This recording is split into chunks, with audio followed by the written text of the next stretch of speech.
para todos os públicos.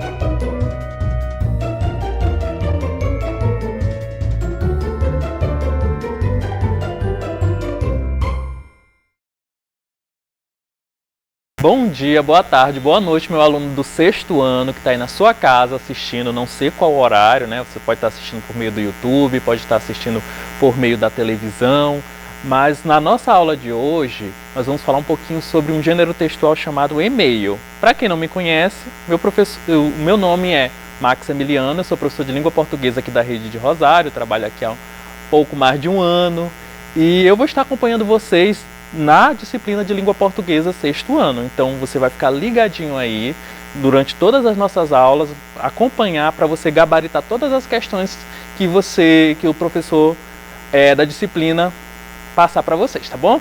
Então, como eu já adiantei, na nossa aula de hoje nós vamos falar sobre gêneros textuais. Um gênero textual que eu vou destacar hoje é o gênero e-mail, que você está vendo na tela de vocês, tá certo? Então, antes de mais nada, eu vou passar para vocês aqui o nosso calendário, que nós vamos aprender durante esse primeiro bimestre, não é? Vocês devem estar bem curiosos sobre quais são os conteúdos que serão abordados. Inclusive, vocês poderão se adiantar e estudar, ler um pouquinho sobre os conteúdos. Então, na nossa primeira semana, que é esta semana agora, nós vamos falar um pouquinho sobre o gênero textual e-mail. Na semana que vem, nós vamos focar em outro gênero textual, chamado carta pessoal. Na terceira semana, nós vamos falar sobre a carta de reclamação. Na quarta semana, nós vamos falar sobre fonética e fonologia da língua portuguesa, né? Nós vamos falar de fonema, de letra. Na quinta semana, nós vamos falar de um outro gênero textual chamado conto. Na sexta semana, nós vamos falar de um outro gênero textual também, que está dentro do universo do conto, chamado conto popular. Na sétima semana, nós vamos falar sobre língua, linguagem e fala. E por fim, na oitava semana, nós vamos falar de variação linguística. E quando terminarem essas oito semanas, eu novamente vou passar para vocês quais serão os próximos conteúdos. Então não tem como se perder na minha aula, ok? Gêneros textuais. A gente vai falar um pouquinho sobre esse gênero textual chamado e-mail, não é? Porém, vocês precisam saber primeiro o que é um gênero textual, né? Eu sei que vocês estão chegando agora, no 6º ano, estão assim, imaginando vários professores e tal, e os professores vão estar aqui na tela da televisão, na tela do seu computador. Porém, vamos falar um pouquinho sobre o que é esse gênero textual, né? Gêneros textuais é uma forma como a língua é empregada nos textos em suas diversas situações de comunicação. Assim, os gêneros textuais, eles tratam de situações concretas de comunicação, não é? Então, eu tenho uma situação concreta de comunicação e nessa situação concreta, ela enseja a produção de um gênero específico para aquela situação. Eu vou dar um exemplo. Se você está na sua casa, você não tem como falar com seus pais de alguma forma, mas quer deixar algum aviso de algum problema que tenha na sua casa, o que você faz? Você escreve um bilhete. Então, estamos diante do gênero textual bilhete. Imagine um adulto que esteja atrás de um emprego. Que gênero textual ele pode utilizar-se para ir atrás desse emprego? Ele vai usar o currículo. Então, nós temos uma variada possibilidade de gêneros textuais, como a propaganda, o bilhete, como eu destaquei para vocês, o classificado e o e-mail.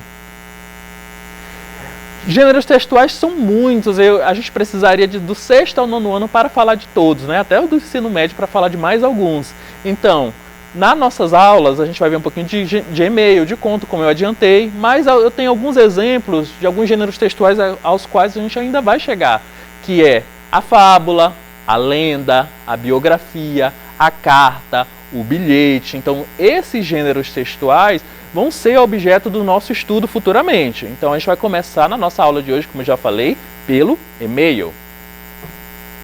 Então, o que é esse gênero textual e-mail? Você conhece? Será que você já fez uso desse gênero textual? Será que você já mandou um e-mail para alguém que está distante? Será que você já recebeu um e-mail com alguma notícia boa, que você participou de alguma promoção e por isso precisou receber ou mandar um e-mail? Antes da gente falar de e-mail, a gente precisa falar sobre internet, né? É impossível eu mandar um e-mail se eu não tiver internet. né? Eu preciso que tanto a pessoa que envia o e-mail quanto a pessoa que está recebendo esse e-mail, eu preciso que essas pessoas estejam conectadas por meio da rede internet, né? Então a rede internet, ela tem um surgimento relativamente recente, pelo menos a popularização da internet ela é recente, né? Provavelmente os pais, os avós de vocês na época deles não tinham internet, né? E a internet ela proporcionou diversos tipos de interações, né? Eu posso interagir através de e-mail, eu posso interagir através dos sites e eu posso interagir hoje, que é novíssimo, as redes sociais, né? Lá no comecinho da internet nós só tínhamos ali o e-mail, no máximo um site, e hoje a internet, boa parte dela, né, é formada pelas redes sociais, né? O seu Facebook, o Instagram, o próprio WhatsApp, são redes sociais que aproximam pessoas. Inclusive as redes sociais elas estão de alguma forma ali aproximando ainda mais que o e-mail, pelas razões que a gente vai ver daqui a pouquinho. Então, hoje é possível acessar a internet de uma gama de aparelhos, não somente do computador, né? Eu tenho, obviamente, o computador, um notebook, né? Eu tenho a possibilidade de acessar através de um tablet. Eu tenho também como acessar a internet por meio do celular, né? Do smartphone. E eu tenho também como acessar a internet através da TV. Afinal, a Netflix e, enfim, o que você assiste na sua TV hoje pode ser, ele pode ter uma origem na internet, né? Então, eu posso, inclusive, mandar um e-mail a partir de uma Smart TV, se eu quiser. Não é? Obviamente não é o aparelho mais adequado, mais recomendado para isso, mas eu posso. Então, esses aparelhos, eles hoje são utilizados para a gente acessar a internet. Essa grande, não é mais uma rede de computadores, é uma rede de equipamentos que está tomando aí a vida de todo mundo, certo? E falando um pouquinho sobre a internet, a gente não pode fugir dos gêneros textuais digitais, que são gêneros textuais que surgiram ali no bojo da internet, né? Hoje em dia a gente tem uma gama muito alta de gêneros textuais que surgiram aí na internet, né? Inclusive textos que vocês produzem no dia a dia de vocês e vocês não sabiam, como o SMS, né? É a mensagem de texto. Porém, hoje não está sendo muito usada essa mensagem de texto do tipo SMS, até porque o WhatsApp ele tomou esse lugar. Nós temos também uma postagem no Facebook, né?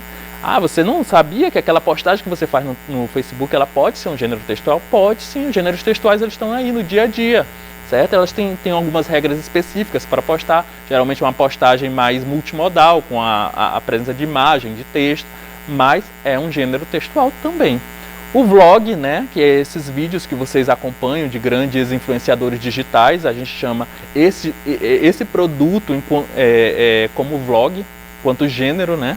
E por fim nós temos o podcast, que são alguns áudios que algumas pessoas gravam a respeito de educação, a respeito ele pode tratar de um tema mais específico ainda, sobre um determinado cantor, uma determinada banda, a análise de um filme. Então esse é o podcast. Então esses gêneros eles surgiram com a internet e com certeza, do jeito que a gente está avançando, amanhã não teremos mais os gêneros que nós temos hoje, né? Nós vamos ter outros gêneros aí aparecendo e rompendo e cada vez mais e mais serão objetos de estudo da escola, será objeto de estudo de língua portuguesa. Afinal, esses gêneros são produzidos por meio de quê? De uma língua. Então, o que é e-mail? Chegando ao cerne da nossa aula, ao coração da nossa aula, né? Então vamos falar um pouquinho sobre o que é esse e-mail, como é que ele se estrutura, como é essa composição desse gênero, né? Então o e-mail ele é um gênero textual que surgiu com o advento da internet. Isso daqui já ficou mais do que claro, né? Sem internet a gente não pode falar de e-mail, né? Afinal, o e-mail ele é um texto que eu vou enviar de uma pessoa para outra, de uma instituição para outra, por meio da internet. Então sem internet não há o que falar de e-mail. Ele permite o envio e o recebimento de mensagens e anexos diversos. Além de eu poder mandar uma mensagem, um texto, eu posso mandar também, além desse texto, eu posso mandar imagem, eu posso mandar um som, uma música, eu posso mandar um vídeo. Então eu posso anexar o que eu quiser junto àquele e-mail para que o meu destinatário ele tenha acesso também àquela informação, àquela mídia. Por fim, ele tornou-se uma forma de comunicação rápida e comum nas mais diversas esferas sociais. Essa questão de esferas sociais significa dizer o quê? Nós podemos mandar nós, enquanto pessoas físicas, né, podemos mandar um e-mail de uma pessoa para outra. Eu posso mandar um e-mail para minha mãe, você pode mandar um e-mail para o seu tio, mas também uma instituição pode mandar um e-mail para outra, né? A Prefeitura Municipal aqui de Rosário, por exemplo, ela pode enviar um e-mail para a Prefeitura Municipal de São Luís para tratar de algum tema. Ela pode enviar para o governo do estado. Então, as instituições também elas trocam e-mails, né? Então não é somente uma comunicação entre pessoas físicas, mas pode ser também uma comunicação entre instituições. Então, quando você for trabalhar futuramente, provavelmente você vai ter que mandar e-mails para outras instituições para poder se comunicar com elas, certo? Passar. O nome surge do inglês electronic mail, ou seja, correio eletrônico, né? Então, se é uma abreviação aí dessa palavra electronic mail, que significa correio eletrônico. Quanto à estrutura, o texto ele se assemelha à carta escrita à mão. O gênero mais próximo de e-mail seria a carta escrita à mão, né? Tem umas singularidades, algumas coisas que tornam esses dois gêneros comuns. Mas só que a carta, até porque a carta a gente percebe, infelizmente, que ela está em desuso, ela tem alguns elementos a mais que o e-mail, que a gente vai ver daqui a pouquinho, tá bom? E não existem fronteiras para os e-mails. Pode ser trocado entre pessoas de diferentes países. E uma das maiores características da internet é isso. Eu posso interagir, seja por meio das redes sociais, seja por meio do e-mail. Eu posso interagir com pessoas que moram em outro estado, em outro país, em outro continente, né? Então, o e-mail ele aproxima as pessoas, uma vez que a troca de e-mails possibilita essa interação entre pessoas, inclusive de diferentes línguas. Serviços de e-mail gratuitos, né? Existem uma gama incrível aí de serviços de e-mail. Eu vou destacar aqui alguns que são gratuitos, que provavelmente você tem. Até porque se você tem smartphone, a coisa mais básica, mais elementar aí é que você possua um e-mail, né? Então, Gmail, iCloud, quem tem aí o iPhone, né? Quem tem esse celular maravilhoso aí chamado iPhone, tem esse e-mail da iCloud, o Yahoo Mail, o Outlook, o mail.com. Então você inclusive pode ter uma conta em cada uma desses serviços, né? Você pode ter uma conta em cada um deles. Só que o que acontece? Quando você tem contas nesses serviços, eles são totalmente gratuitos, né? Eles são totalmente gratuitos e permite que você envie e-mails, faça essa troca de e-mails, além de outras coisas, como as redes sociais, que eu já falei anteriormente. A caixa de e-mail. Essa daqui é uma caixa de e-mail, como aqui você vista a partir de um computador, obviamente. Se você observar pelo celular, vai ter alguma diferença aí de layouts, né? Então, aqui é a caixa de e-mail de uma pessoa que provavelmente acabou de abrir essa conta, né? Eu tenho ali a caixa de entrada, eu tenho ali... O que é essa caixa de entrada, né? Você deve estar se perguntando aí em casa. A caixa de entrada é onde eu visualizo os e-mails que eu recebi. Eu tenho enviados, onde eu vou visualizar quais são os e-mails que eu enviei.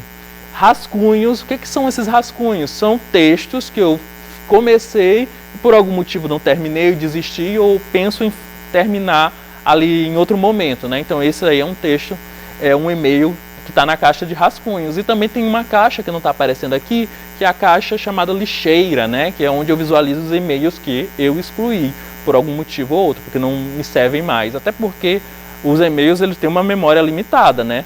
Então eu preciso ficar constantemente apagando aqueles e-mails que eu não vou precisar mais. Então essa daqui é a caixa de e-mail. Deixa eu passar.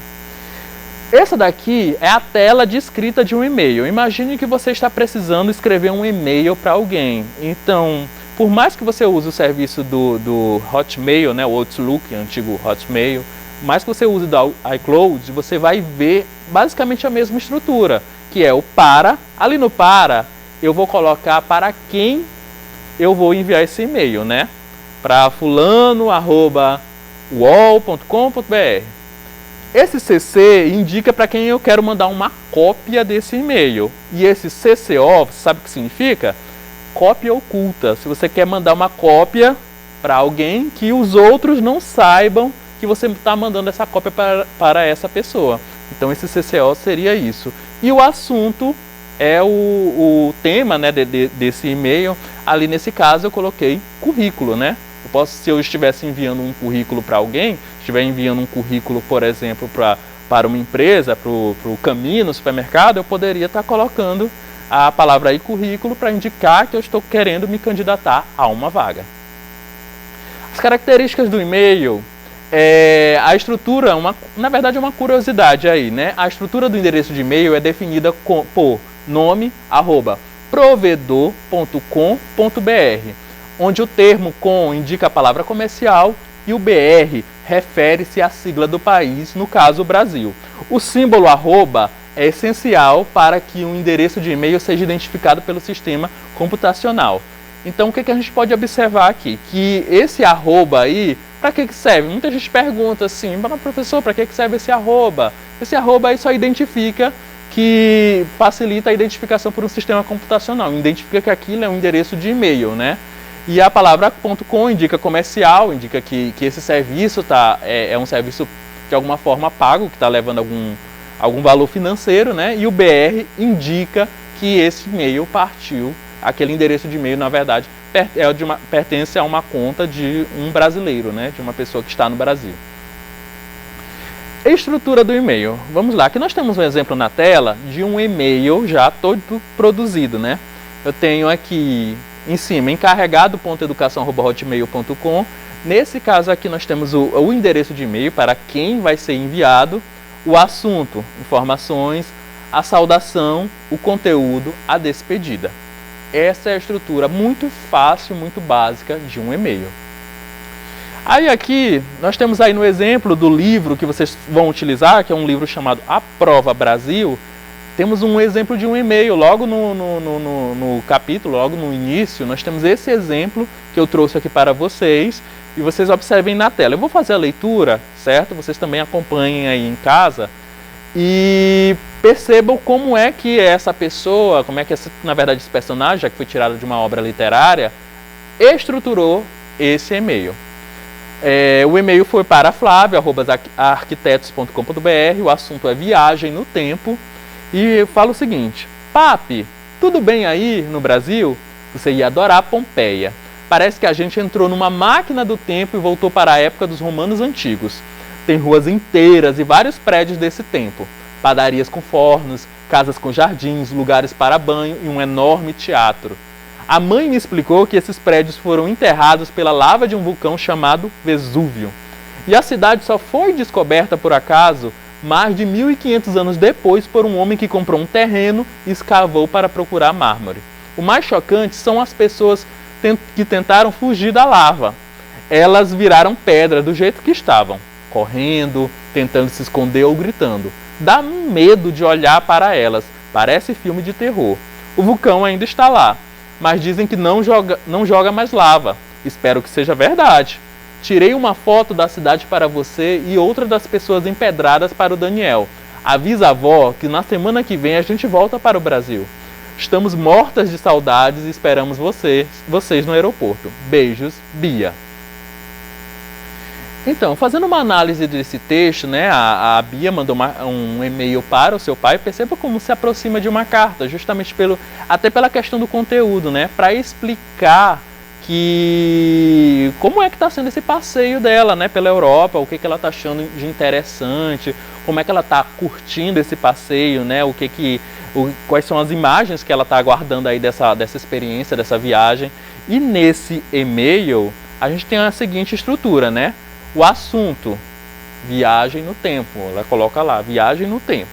A saudação, Papi, tudo bem aí no Brasil? Né, o modo como ela vai abrir esse e-mail. Conteúdo, o texto, né, todo esse texto que eu li, né, todo o relato dessa experiência que ela vem contando, faz parte do conteúdo do texto, que eu não vou ler aqui novamente, mas vocês podem pegar que é todo aquele trecho em que ela vai narrando a experiência dela com essa viagem. E a despedida, beijos, assinatura, Bia. Então, a estrutura do e-mail é muito simples, não tem como errar. Tem que ter tudo isso daí. Então, para a atividade de casa, você vai pegar esse livro aqui, o livro de língua portuguesa do 6º ano, A Prova Brasil, certo? você não vai deixar esse livro aí de lado, não. Eu quero que vocês peguem esse livro aí vocês vão poder usufruir, vocês vão poder consumir o livro, né? Vocês vão poder escrever no livro. E a lição que nós vamos ver nessa semana é de e-mail. As questões são de 1 até 10. As páginas 6, 7, 8 e 9. Então você vai fazer isso, você vai escrever, você vai responder, na verdade, essas questões. E eu vou, no próximo slide, colocar algumas questões que são parecidas, levemente parecidas com as que estão no texto de vocês, tá bom? Então vai ajudar de alguma forma que você responda a atividade e ganhe nota máxima, né? Que é o que você merece. Então, nossa atividade, eu vou trazer aqui um gênero textual e-mail, um exemplo que eu mesmo escrevi, né? Para que a gente possa responder as atividades, né? Um e-mail fictício, obviamente, não é um e-mail particular do professor, não, é só um e-mail fictício. Esse e-mail foi para marianafelicio@hotmail.com. O assunto desse e-mail é notícia incrível, né? Então, vamos ler aí o corpo desse e-mail, o texto. Amada Mariana, hoje foi um dia inesquecível. Acabei de tomar a primeira dose da vacina contra o novo coronavírus. Fui o primeiro a tomar aqui em Itabuna, na presença do governador e do prefeito. Foi incrível! Fiquei muito orgulhoso de ser o primeiro enfermeiro imunizado na minha cidade. Agora posso lutar contra esse vírus com ainda mais forças, sempre pensando em reencontrar você. Um grande beijo, Marcelo. Né? Vocês podem observar nesse exemplo de e-mail como é que ele se aproxima da carta. Né? O Marcelo poderia ter escrito para a Mariana uma carta, né, enviada. Obviamente isso ia demandar mais tempo, talvez quando chegasse para a Mariana a notícia já não tivesse mais tanta relevância como naquele momento em que ele está escrevendo. E as redes sociais também tomaram esse lugar, uma vez que ele também poderia mandar essa mesma mensagem por meio do WhatsApp, né? Só de uma maneira ainda mais informal. Ele usou assim uma linguagem mais formal. No WhatsApp provavelmente ele ia dar só a notícia seca, né? Sem sem essa linguagem toda formal. Então perceba como é que o WhatsApp e outras redes sociais eles vão tomando esse lugar do e-mail. Provavelmente depois de amanhã, né? Futuramente aí nós teremos já outros gêneros textuais, porque os gêneros textuais da internet eles são muito rápidos, eles mudam muito, certo? Então vamos responder essa atividade a partir desse e-mail, já que o Marcelo decidiu se corresponder com a Mariana por meio de e-mail, por meio do e-mail, né? A primeira pergunta: quem assina esse e-mail? Quem é o remetente dele?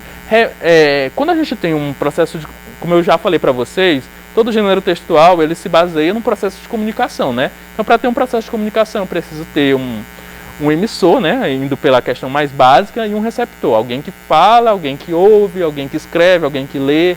Então, alguém que dialoga.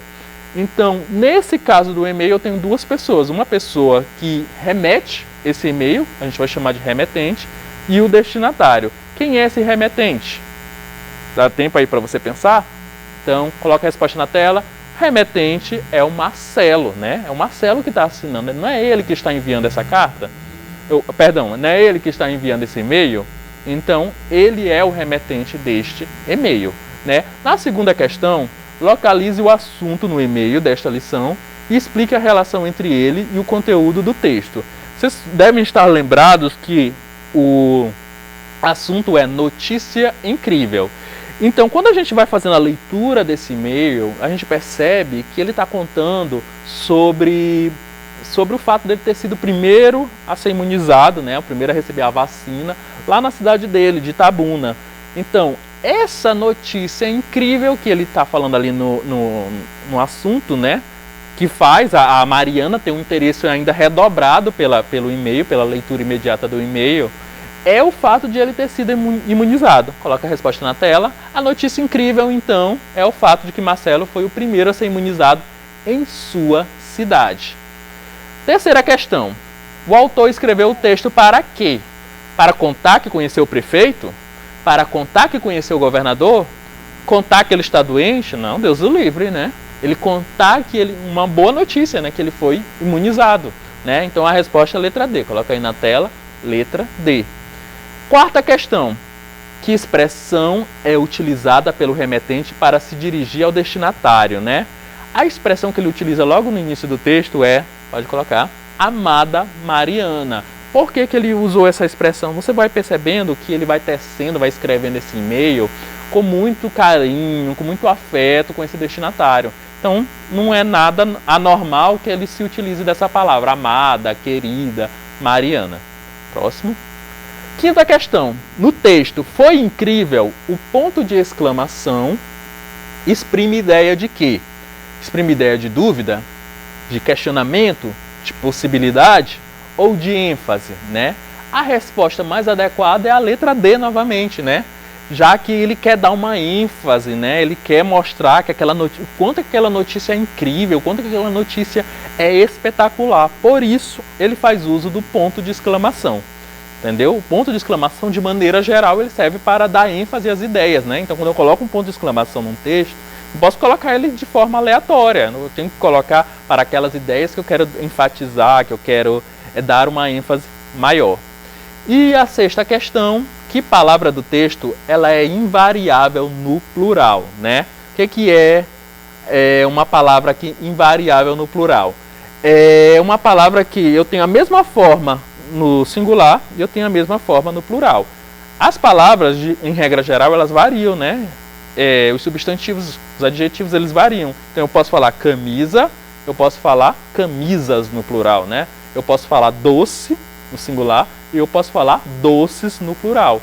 Agora, algumas palavras em língua portuguesa, elas não variam. A mesma forma do singular é a mesma forma para o plural. Então, que palavra seria essa? Aqui tem EFGH, o que é isso? No caso seria, vamos mentalizar que é A, B, C, D, certo? Na letra A, dia. Como seria dia no plural? Dias. Então ela é variável. A letra B, governador. No plural seria governadores. Então não seria essa a resposta. Na letra C, cidade. O plural de cidade qual é? Cidades. E na letra D, vírus. Qual é o plural de vírus? Um vírus, dois vírus. A palavra não varia, ela é invariável. Então a resposta correta aí é a letra D.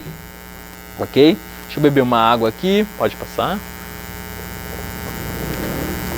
Então o que você aprendeu na nossa aula de hoje? A nossa aula hoje, como eu já falei, fala um pouquinho sobre esse universo do e-mail, né? Que você já aprendeu como escrever, já viu quais são os locais, os lugares, os serviços que vocês podem fazer uma conta. Então, o que você aprendeu nessa aula? O e-mail ele é um gênero textual que surgiu com o advento da internet, né? A gente já ficou muito bem claro, né? Sem internet, a gente não falaria de e-mail, né? 50 anos atrás seria impossível falar de e-mail, já que 50 anos atrás não existia, pelo menos a internet como nós conhecemos hoje. Ele pode ser trocado entre amigos, chefe, subordinado, professores, instituições, entre outros. Não é só entre um amigo e outro, entre um namorado e uma namorada, não. Uma instituição, uma prefeitura, um governo do estado, um supermercado, pode trocar um e-mail com qualquer outra pessoa ou outra instituição. E ela possui na sua estrutura básica, né, o assunto, como nós já vimos, a saudação, né, essa abertura desse e-mail, o texto que é a mensagem, a despedida, né, beijos, abraços, vocativo, que seria aliás, é a assinatura, na verdade aí seria a assinatura, que seria a pessoa que está escrevendo, identifica a pessoa que está escrevendo. Permite o envio de mensagens e anexos, exige que o remetente e o destinatário possuam acesso à internet. Essa ideia até está aí redundante, mas é para você sempre lembrar que e-mail sem internet não temos como funcionar, tá certo? O e-mail só é funcional porque existe, primeiramente, a internet. Então nós chegamos ao fim da nossa aula, tá certo? Então você continue aí ligadinho nas outras aulas, faça a atividade que eu propus, tá certo? Não esqueça de fazer no próprio livro. E a gente volta aqui semana que vem, na semana 2, com outro gênero textual totalmente diferente deste. Vou agradecer, obrigado e até mais, viu?